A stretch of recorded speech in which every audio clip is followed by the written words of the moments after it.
Very fluent, lalong-lalo na confident din siya sa when it comes to her communication skills, ganyan. So, kayang-kaya niyang siguro bumuka ng bumuka kahit ano pa yan. Oh, grabe ka sa bumuka ng bumuka, bastos! Hi guys! And welcome back to our channel. My name is Junaid. I'm Nari! For today's vlog ay tatawid bakod muna tayo sa Binibini. Oh, yes. Ay, wow. Nag-concert ka kagabi. Oo, tapos hindi ko nagustuhan yung man. Mabuho. So for today's... Excuse me, I have nothing to do with it. So for today's vlog ay papanoorin natin ang getting to know video ng ilan sa ating mga Binibini candidates for this edition, 60th Binibining Pilipinas 2024. Wow. Una na dyan is si Binibini number 5, that's Nicklin Jutay. Correction, it's Hutay. So yan, si Nicklin Hutay from Iloilo, and here it is. Hi, my name is Love Tanan. I'm Binibini Nikki Stigers Hutay, your Binibini 5 from Iloilo.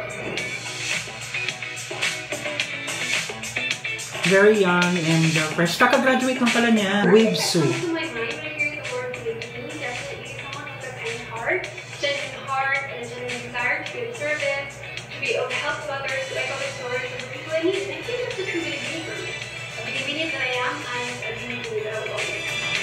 I think that was so perfect to be able to fulfill that for me. Kasi parang in a perfect world, we can be able to fulfill it. Pero I mean, you know, some people can. Pero parang ang hirap niyang gawin, and it takes a lot of resources, courage, and effort. Diba? Para sa akin. Ang wala kasi ko masabi kasi yung bilis ng salita niya, it's not... Hindi mo naintindihan. So wala kang nag-grasp. Yung mababa yung listening skills ko pag mabilis yung... Give 3 interesting facts about yourself. First one is that I'm working as a professional model based in Iloilo, and I started my modeling career when I was 15. So through that, I get to finance myself independently, and yeah, I get to model different clothes and locally but also internationally. And recently, I was featured in Victor magazine Dubai, and I think that's one of the greatest fantasies, becoming a model. Number 2 is that I am multilingual. I don't know how to speak like Tagalog, English, and even French. You want me to speak French? Bonjour à tous. Bonjour mesdames et messieurs. Bienvenue à Arconeta. Je m'appelle Nicklin, mon prénom. Wow! Yung ano yung... Balayo pa. Galing!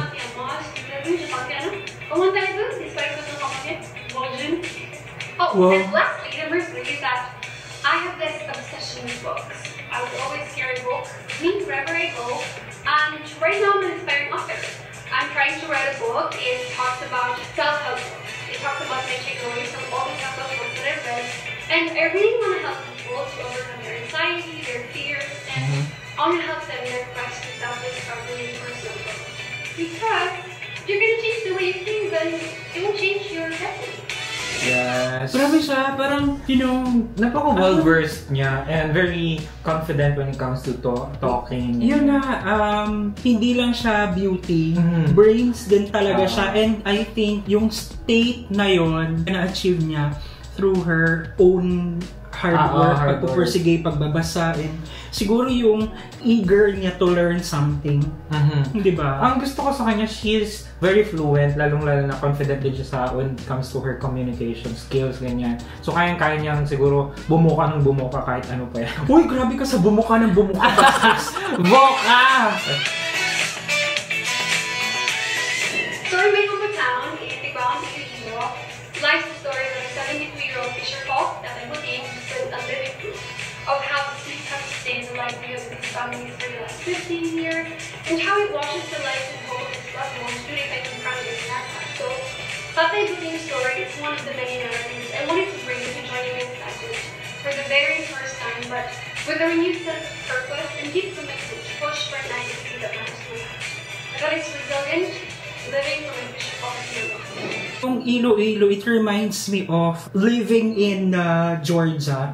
Yung kung gano'n nila pinapahalagan yung mga old people.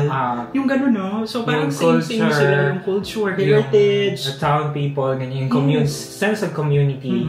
Ganyan. Pagkakaisa-isa nila as bilang Kasi nakapunta tayo ng Georgia before and then parang medyo na-immerse tayo. Baka ay, wow. sabi niya, paano nyo nalaman yun? Parang gano'n. Pero doon natin siya maiko-compare kasi meron din silang tinatawag doon na City of Love. Nakalimutan ko ng pangalan, Kaketi, Signagi, para basta manggaganon.